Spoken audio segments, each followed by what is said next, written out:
Busa. Ah, yes. Whew.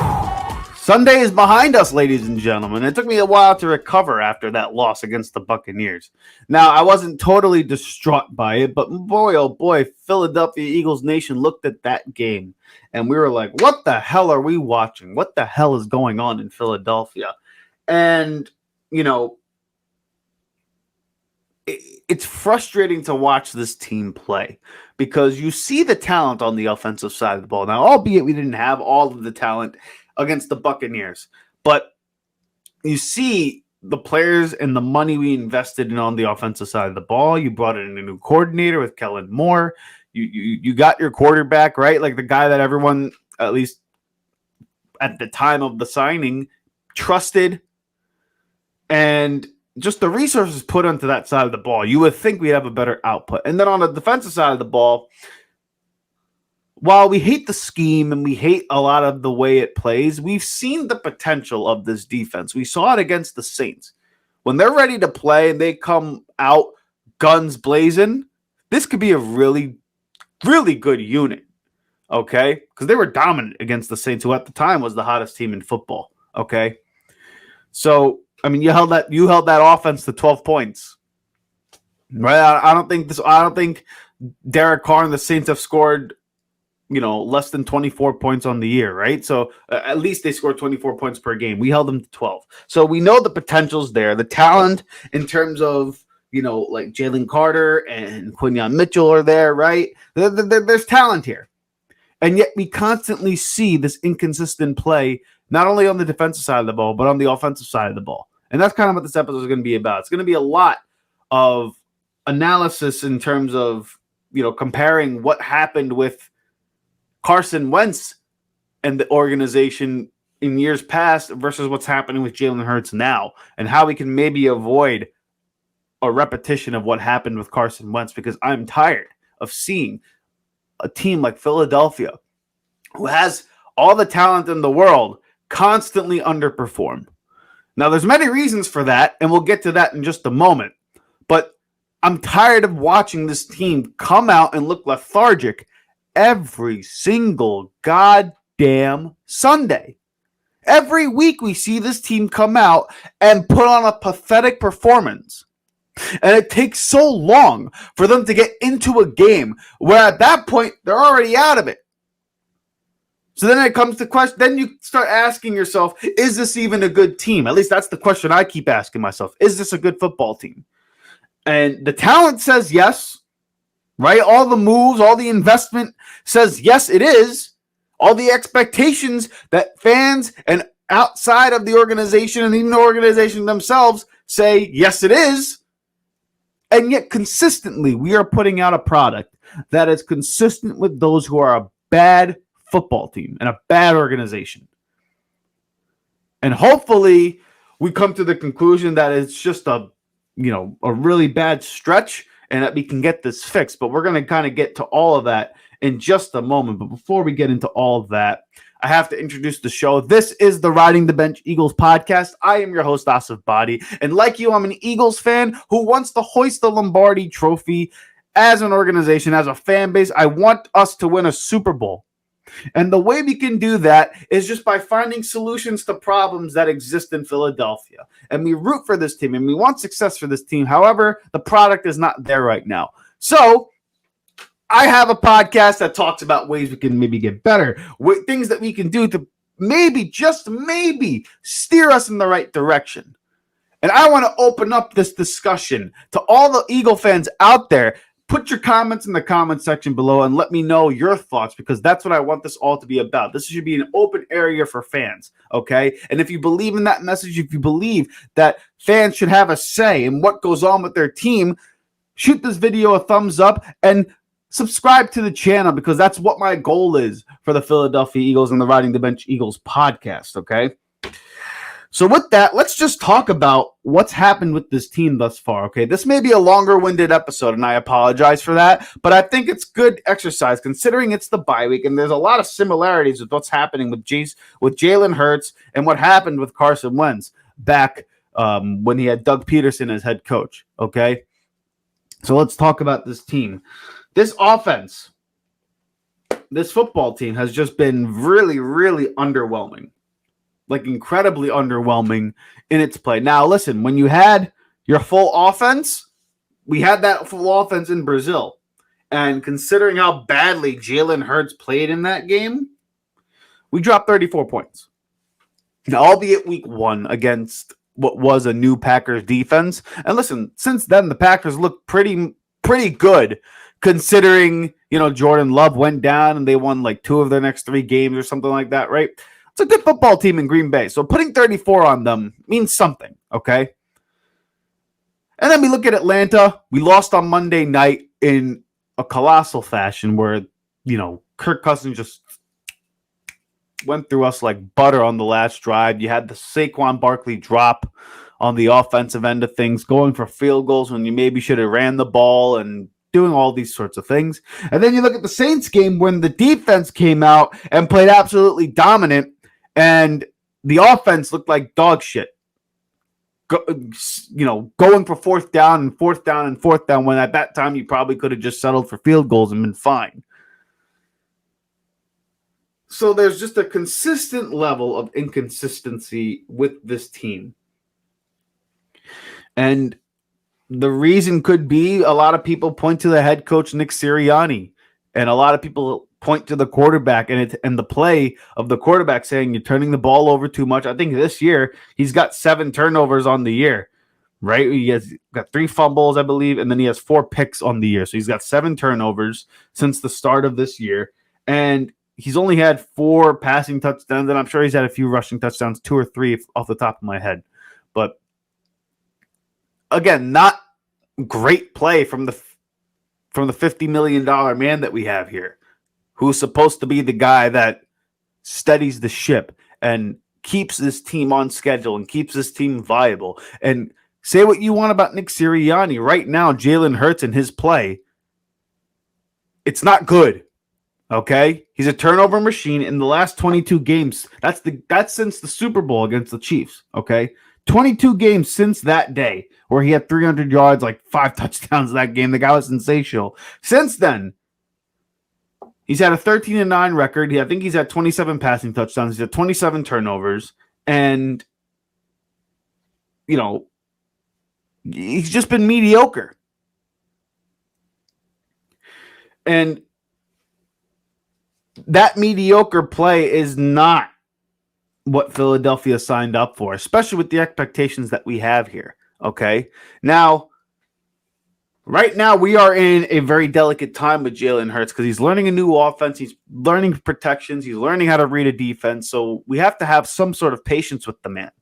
But at the same time, these turnovers cannot be sustainable. Okay. We've seen this story before with a quarterback who became turnover prone, and that was Carson Wentz in 2020. He had 16 touchdowns that year, 15 interceptions. He had 2,600 yards and a 73 passer rating. For Jalen Hurts right now, he's got 4 touchdowns, 4 picks, an 86 rating, and a 68% completion percentage. Now, it's not quite as bad as Wentz is, but like I said, 27 turnovers in the past 22 games. And then Carson Wentz that year had 15 interceptions, and I'm not even counting fumbles that year. We've seen it twice now where the quarterback has regressed after having what was one of the better seasons for a Philadelphia Eagles quarterback. Jalen Hurts had that sensational MVP type run. Carson Wentz in 17 had the 33 touchdown, 7 interception where we won the Super Bowl eventually with Nick Foles. And then since that date for Carson Wentz, he's regressed, and eventually was kicked out of Philadelphia. Jalen Hurts, since the 2022 season, has looked to gotten worse, and this year looked even worse than the year prior.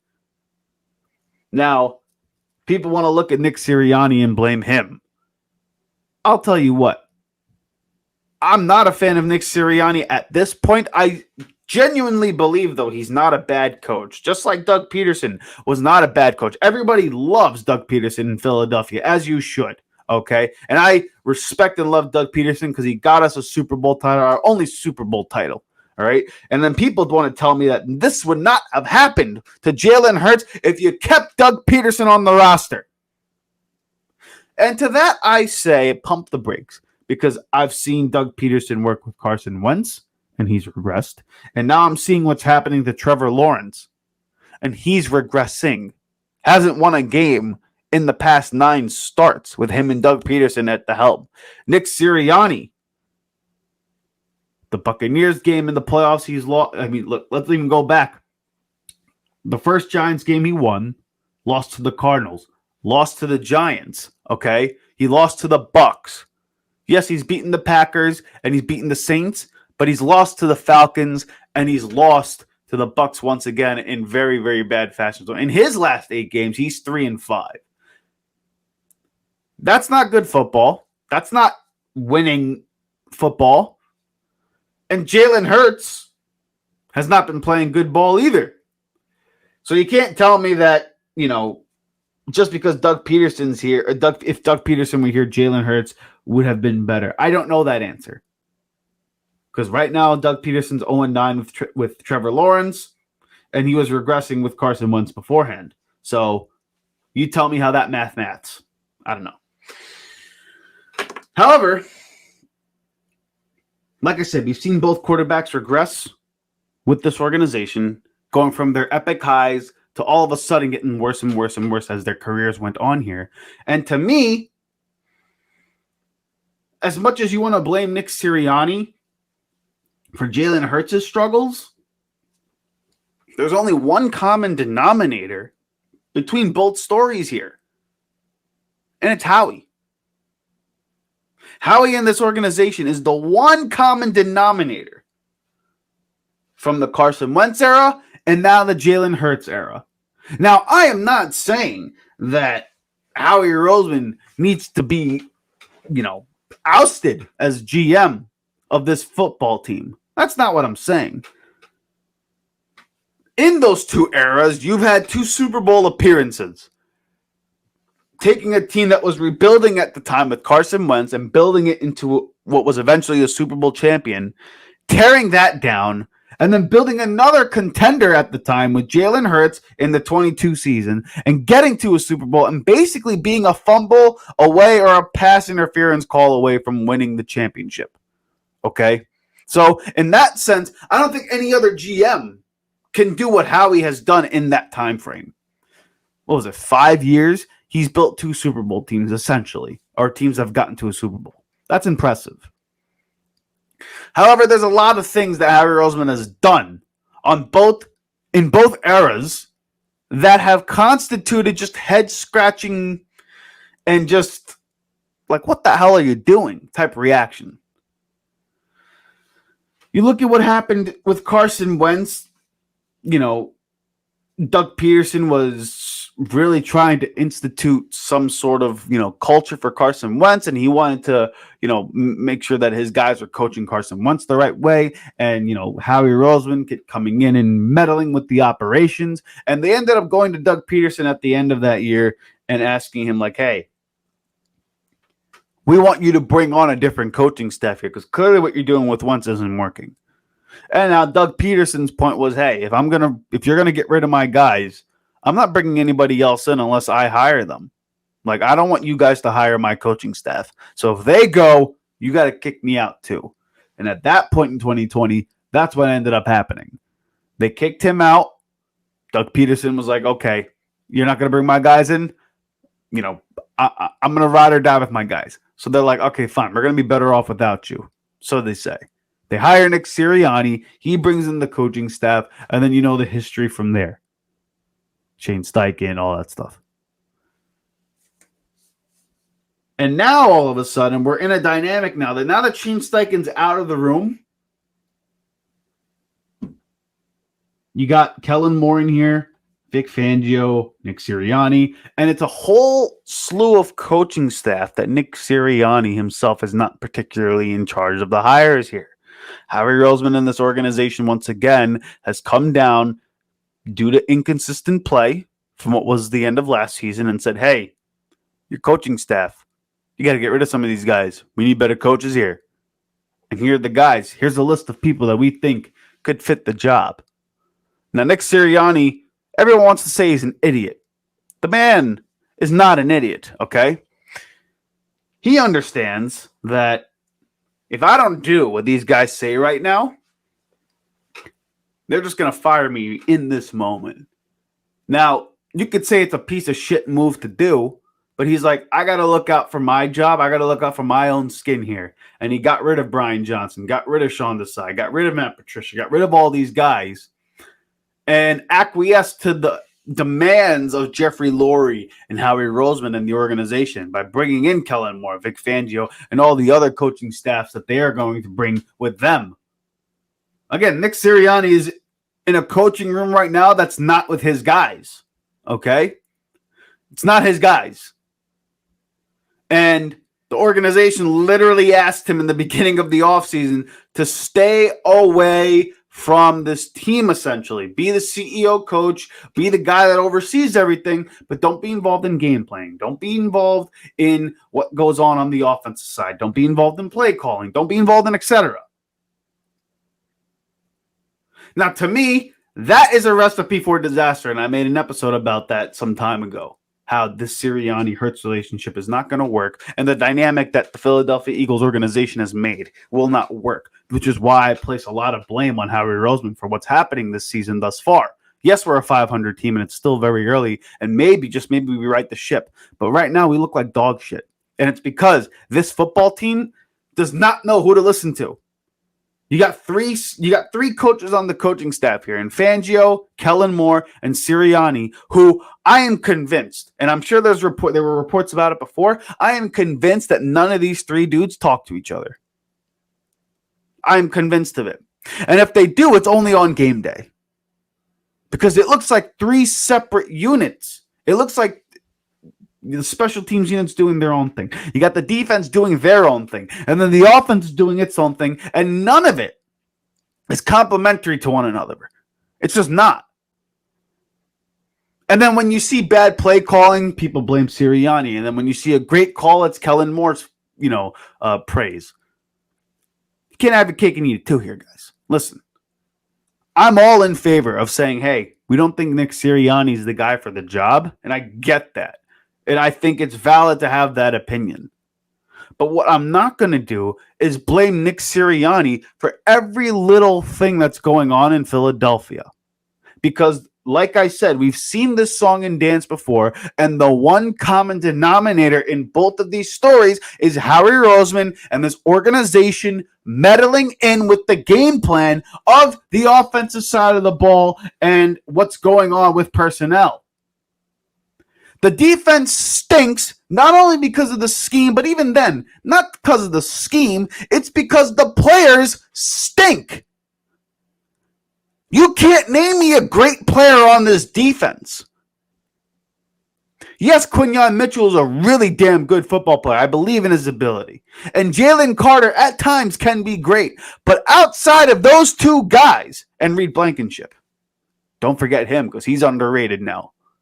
Outside of those two guys, name me a player that has played really well on this defense. You can't, because none of these guys play really well. That's not Fangio's fault. That's not the scheme's fault. Either you suck or you don't. And we don't have a lot of good players on that side of the ball. And a lot of the picks that Howie Roseman made and a lot of the choices in personnel that he has made on that side of the ball have not turned out well. Now, that's on the players. You got to get better every week, and you need to put in some work and have some sort of damn pride to get better every week. And in that sense, that's not Howie's fault. But you know what? Drafting and scouting and finding and identifying personnel, that's his job, and he's not very good at it on the defensive side of the ball. And then on the offensive side of the ball, this you can blame Nick Sirianni for. This you can blame Jalen Hurts for. How in God's name do you come out every week and all of the things that look like it's an issue for you do not get resolved in any fashion? How do you not get better in seeing the field every week? I am cool with a guy struggling, but you're seeing, okay, the guy's making his strides every week in certain departments. Okay, maybe this week he's doing better at setting protection. Maybe this week he's doing a better job of getting the ball out of his hands quicker, making better decisions in terms of running it or throwing it. All these things I can take, and I can take an L if that means like my quarterback and this offense is starting to get better week by week by week, okay? But you're seeing no improvement in what goes on in the play calling. You're seeing no improvement in preparation. You're seeing no improvement in decision making. It's inconsistent. And in that sense, I could look at Nick Sirianni and say, hey, brother, you got to pick and choose what you want to do. Either be aggressive and go for it and be the guy who's really rah-rah in your face, or be timid, conservative, and stick with it. Here's the problem, though. Do I blame Nick Sirianni for the inconsistent play calling? I don't know, because you got an organization who, like I said, meddles with the game plan and the preparation. Do you know that Howie Roseman and the organization and some of the guys in the front office sit in on the offensive game plan meetings trying to watch film and come up with a game plan? Tell me what organization in the NFL has their general manager go into their film session with coaching staff to come up with a game plan. You can't name me one. There's no organization that does that. Only Philly. And that's because this organization wants to meddle in the operations. And to me, that does not bode well for not only guys like, Jalen Hurts and everyone on the offensive side, but you know what? We can't even evaluate Nick Sirianni 100%. Do I believe he's great? No. Do I believe he should be gone? Yes. But I can't sit here, be 100% objective and say that this is an ideal situation for a head coach. Of course it's not. Every week, this guy's taking bullets for incompetent play of his quarterback, incompetent play of his football team, and maybe it's because of him, but also maybe it's because he can't do his job. They literally asked him to not get in the way. Let the other guys do their thing. And then when you want to look at the coordinators and you want to look at other coaching staff, you're saying, no. He's the head coach. He's the guy overseeing everything. He's the one that's taking the bullets. That's not fair.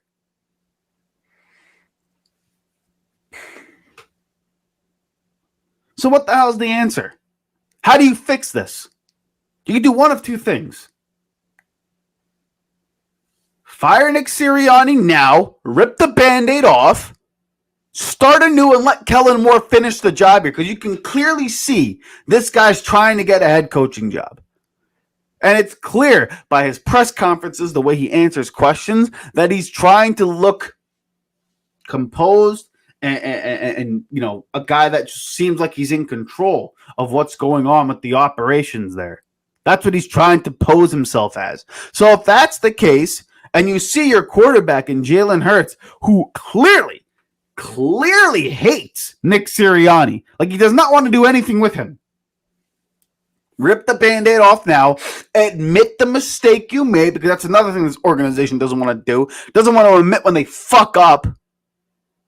Admit your mistake. Rip the Band-Aid off. You got a bye week. And let Kellen Moore run the show here and see what happens. Maybe it's enough of a spark for this team to come out and play with some freaking pride. Or you keep Sirianni here. Let him finish out the year. But you know what you do as a Howie Roseman in the organization? Stay out of the way. Do what you've done to Nick. Stay out of the goddamn way and let them do the job that they can either fail or succeed at. You want him to be a head coach? Let him be a head coach. You want Kellen Moore to call the plays? Let him call the plays. Let the coaches come up with the game plan instead of going down into the, Eagles coaching room and the staff meeting and formulate a game plan with other departments in the organization coming up with analytics and all that stuff, okay? Let the coaching staff do their job. If they're going to fail, let it be on them. Okay? Because nobody at the moment right now in the national media is looking at Howie Roseman thinking he did a bad job assembling this team. No, he ain't on the hot seat. Only Philadelphia Eagles Nation is looking at him saying, like, hey, something's not adding up here. Why did you not get us a better defensive personnel here? But outside of that, you can't tell me that he hasn't invested on the offensive side of the ball. And for the most part, he does a good job of organizing and developing, like making a football team with, acquisitions and contracts and all that stuff. Like, he's good at that. Just doesn't hit on the draft, and he hasn't hit on defensive free agency in a long time. But the other thing that he does is meddle in the operations, and if you want this team to succeed, step out of the way. Let this team either succeed or fail with the head coach and the coaching staff here. Let them be the reasons that this team fails. Or let Jalen Hurts fail because he can't see a defense. But don't let it be that you've once again come down and try to meddle in the game plan like you did with Carson Wentz, like you did with Doug Peterson, and have that debacle happen, and then justify getting rid of everybody to bring in the guys that you want once again, and then repeat the same thing. It's the definition of insanity, guys. Repeat the same thing over and over again, expecting a different result. It's insanity. And for an organization that claims to be one of the smarter, well-run organization, and even the national media believes that this team is not dysfunctional, that it has well-run organization, that it's good in GM, good at owner, good in terms of personnel, that we have such a dysfunctional product week after week after week. And I've alluded to this before in past episodes where I'm starting to think the more and more this continues, the more and more I'm going to believe we are a dysfunctional organization, that we don't care about winning. Because it looks more and more like that. Again, I urge you all as fans to go home, make a checklist of what bad teams do, and then compare that to what Philadelphia does. And you tell me if you don't get a lot more check marks on that list than you thought you were going to have. You got a head coach who looks in over his skis and does not prepare his players. Check. You got a team who has no identity on the offensive side of the ball or defensive side of the ball. Check. Lack of personnel on the defensive side of the ball. Check. Inconsistent play calling. Check. Can't get turnovers on defense. Check. Can't get pressure. Check. Can't stop the run. Check. Can't tackle. Check. Offensively, no identity, like I said. Does not commit to running the ball. Check. Inconsistent quarterback play. Check. Inconsistent play calling. Check. Turns the ball over at a high clip. Check, check, check. Those are bad things that bad football teams do. Not teams that are claiming to be competing for a Super Bowl in the NFC. Name me a good team in the NFL that does all those things. You can't. If you're a team like the Chiefs, because people want to throw that out there. The Chiefs are turning the ball over at a high clip. But you know what they do? They play defense. They tackle. They don't commit stupid penalties. And when they need to run the ball, they can do so at will. If they need 3, they get 4. If they need 4, they get 5. If they need 5, they get 6. Play calling makes sense. It's complementary to what they do on defense. And they have an identity. Buffalo Bills, they don't turn the ball over. Joe Brady has changed the way Josh Allen has played, yes. I know they just got their teeth kicked in by the Ravens. But that's a team with a clear identity. It's Josh Allen not turning the ball over, controlling the clock, and playing relatively good defense. That's the McDermott way. You look at the Ravens. Run the ball, stop the run, play good defense. That's what you got in Baltimore. The Vikings. Creative play caller, Kevin O'Connell. And one hell of a defense with Brian Flores in that group.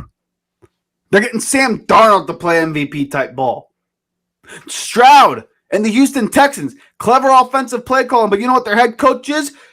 Run the ball, play good defense, Don't turn the ball over. What does Stroud not do? Turn the ball over. Look at every good team in the NFL. The Niners, even though they're not playing well right now, you know their identity. The Packers, you know their identity. The Lions, you know their identity. Philadelphia does not know who they are. That's a reflection on the head coach and the organization. And you know what? It might be a reflection on the quarterback too, because I don't know what guy we're getting here. Maybe, just maybe, he's acting very dismissive and flippant because he wants nothing to do with Nick Sirianni. And maybe that's the fix. Maybe that's just the quick fix right now to get rid of the guy. But you know what? I'm tired of hearing every week that this team has to get better. We have to do the little things better. Oh, it's a great opportunity. I don't give a shit about your opportunity if you're not cashing in. It's time for you to put up or shut up. Stop turning the ball over. Get better every week. Commit to something, Jalen. If you're going to run the ball, fuck it, run the ball. I don't care. I didn't care that you weren't taking checkdowns in 22 because you were running the ball and getting yardage. Make good decisions, commit to it, and throw with conviction. You're throwing lollipops and you're throwing with hesitancy, and it makes no sense to me. You got too much talent on the offensive side of the ball. And quite frankly, I've seen you play too well.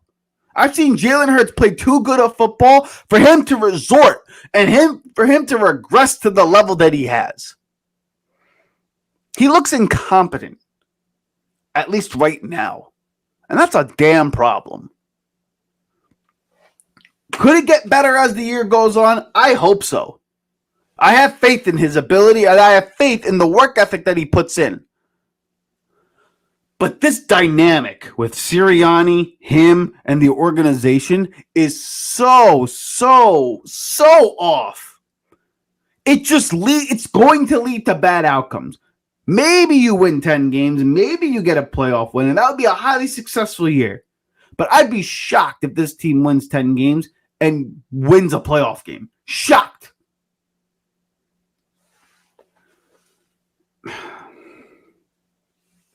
It's a damn shame. Because we've seen, like I said, we've seen this story before. And I'm tired of watching the story because we all know in Philadelphia, everybody knows how this story ends. And it's going to end with Nick Sirianni being fired, with Kellen Moore being ousted, with Jalen Hurts potentially walking out the door. And the only guy who's going to stay is Howie Roseman when it's happened under his watch for now a second time. And it's looking like it's happening under his watch a second time. And I'm tired of it. And Philadelphia Eagles Nation, I'm sure they're starting to get tired of it too. So the thing that we got to do now is just pray and hope that this team just wakes the hell up, and us as fans got to hold this damn team accountable and hold the organization accountable, because we are tired of seeing pussy-ass football, because that's what we're seeing. The last 22 games, 13-9 with 27 turnovers from Jalen Hurts and Nick Sirianni. It's not championship-level ball. This defense, wake the fuck up. Jalen Carter, stop playing like a bitch. Jordan Davis, lose some weight, get in shape, stop playing like a puss cake. Bryce Huff, you better start playing ball, because you look like shit. Darius Slay, shut the fuck up and play ball. Chauncey Gardner-Johnson, stop yelling and being the loudmouth on the team, and you're not backing your shit up because you're playing like shit too. Ironically, it's funny. Look at the defensive guys who are playing well. Any of them say anything? Quinyon, yeah, he talks his shit on the field, but he's not loud, rambunctious on the sideline. Reed Blankenship, consistent as hell, just goes and gets the job done. Zach Bond, while he's not playing great, he's probably one of the better linebackers we got on the team. Just goes and does his job. Brandon Graham, playing like the best defensive lineman on our football team, just goes out and does his job. Why can't you all? And when I say you all, I mean like guys like Slay, Carter, Davis, all these guys on defense. Why can't you pick up your cue from the young guys? Mature and just start playing ball. Because quite frankly, you're losing this fan base. I know you're losing me on the defensive side of the ball. And Harry Roseman, you're losing us. You're losing me on this defensive side of the ball, on this roster construction. Better find out a damn answer. And this organization with the coaching staff better figure it out. You got a bye week and you got Cleveland coming up. You better come out and show some improvement. Or else this is going to be a long damn year. And the Eagle fans are going to let you know about it. Hey, thank you so much for watching the Riding the Bench Eagles podcast. If you want to continue to support the channel, please hit the like and subscribe button down below. Also, check us out on Instagram and TikTok at Riding the Bench Eagles Pod. We're also on Apple Podcasts, Spotify, iHeartRadio, you name it, we're on there. Thank you so much for listening, and please join us next time here at the Riding the Bench Eagles Podcast.